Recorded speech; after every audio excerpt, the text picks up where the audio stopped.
This FAQ Monday is sponsored by audioblocks.com.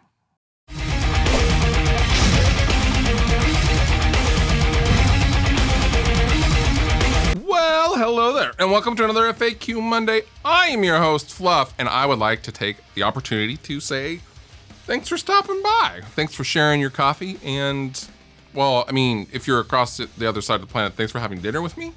I think coffee goes well with dinner stuff, right? I think? No? Maybe? I don't know. I'll have to try that. Although, I suspect coffee doesn't really go well with like a good burger or steak. Maybe I'm wrong. I don't know. I'll have to try this. I'm gonna have to try this. Interesting food combinations. Breakfast clashes with dinner because I love them both equally. I think I'm onto something here. First question! Thoughts on the Led Zeppelin remasters that Jimmy Page released over the past few years? Actually, I think they sound really, really good. I usually am not all about remasters or remixed reissue stuff, anniversary editions where they just kind of crush and add a horrible compressor to all the old recordings and call it good, just like they did with Nirvana's Nevermind, although the In Utero stuff, the remastered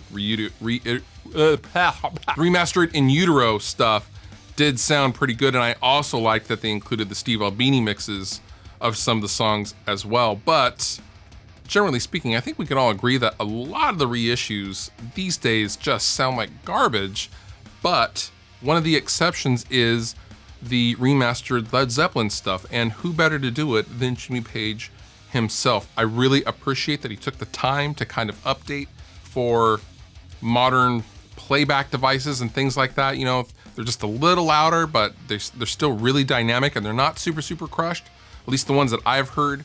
I've heard most of the reissues and the Mothership comp as well, and those all sound great. He really didn't tweak a whole lot. He just made them sound clean and just a little bit loud and a little bit more clarity from what I can tell. But yeah, I'm a huge fan. A lot of people forget that Jimmy Page was, you know, the audio mastermind behind all the Led Zeppelin recordings anyway, and Led Zeppelin was his baby. So yeah, I hope he should do more remasters of other people's stuff too. That would be kind of cool, right? Hey Fluff, have you ever heard an album you really liked but didn't like the mix? Yes, lots actually. But as an audio mix guy myself, I try not to sit and go, I would do that way different. You know, I definitely never say, oh, I could do better, because you never want to say that. But there are definitely some modern mixes that you're like, well, what were they thinking? Like, what was their headspace? I just don't know. Especially like some of the stuff, the older stuff from like 10 years ago that was just crushed. I mean, like, you know, the Stadium Arcadium record, the digital version is just hyper crushed and saturated. Was it John Mayer's Heavier Things was completely distorted on purpose, which is really bizarre. But there's some other things like, you know, certain kick drum sounds from certain newest metal albums by bands that rhyme with Metallica, or certain snare sounds by another band that rhymes with or ends in Alica. You know, I think the moral of the story here is you can't please everybody, and obviously if the band backs anything that's coming out, any band backs anything that is released, then you have to respect their vision. So I don't know, it's all good. It's all good, really. Yeah, it's all good. What mics do you like to use to record drums? I've been recording more drums recently with various bands that I have been working with, and it's interesting to finally kind of get a taste of what you like and don't like. I'm still not a microphone wizard, and I can't sit there and spout off the differences between various mics and all that stuff when talking about drums, but I do know that I'm not a super huge fan of the Sennheiser MD421 on toms. There's something about it, the lower mid stuff, it's kind of honky.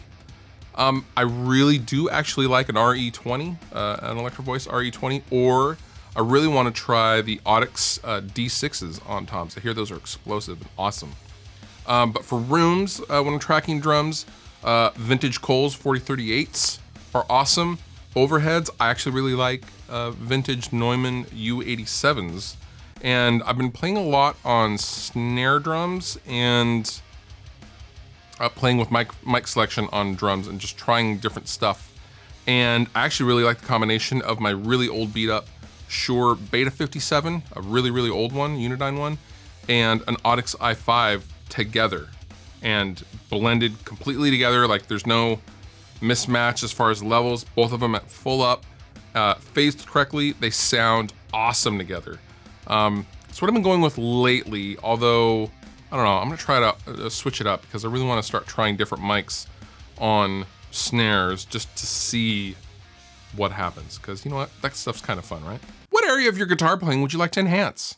You know, I think I would like to enhance my general knowledge of the instrument, of where to go and why. I don't, even if I could choose to instantly shred, I wouldn't choose to shred. I don't want to shred, but I would love more general knowledge, musical theory knowledge, and know why things go where they do or sound how they sound, or why this combination of notes would work good with this given root note, or where to go with something. I would love to know that kind of stuff more, and you know what, maybe I'll devote more time into doing that kind of thing.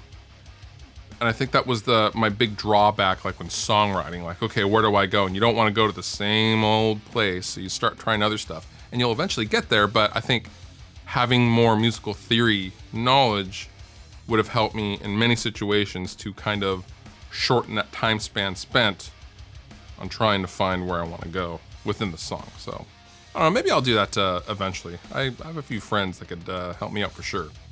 And now, a word from our sponsor.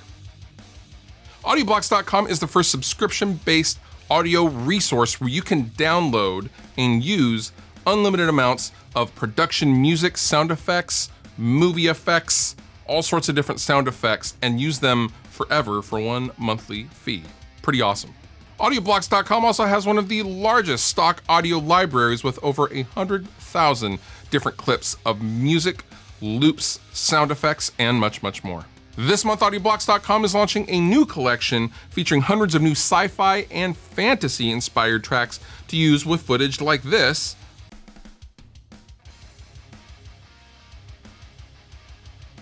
And all these new tracks are included with your regular monthly subscription. Pretty cool. Right now, you can go to audioblocks.com/future or click the link down below in the description to start your free 7-day trial. And you get to go and just click on clips and download them as you wish for 7 days. If you're a filmmaking student or something like that, if you're into production at all or make films at home or even on a professional level, this is a great service because it's all inclusive and they're constantly adding to the library. Super, super awesome. I had a lot of fun just clicking around and playing with the various sound effects. I don't even make movies and I thought it was really fun. So click the link down below and have some fun. And now, the dad joke of the week. Why did the orange stop halfway up the hill? He ran out of juice.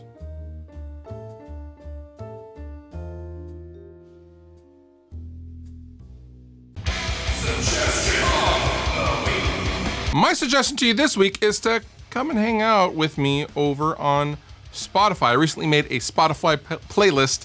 Down below in the description, you can get to it, and I'm constantly updating it. It's my driving playlist. So whenever I'm driving, I'm playing this playlist, and I'm constantly messing with it and updating it, and it's a lot of fun. So if you want, come and hang out over on Spotify. You've been wonderful. I have been Fluff. Thank you so much for watching, and I'll see you soon.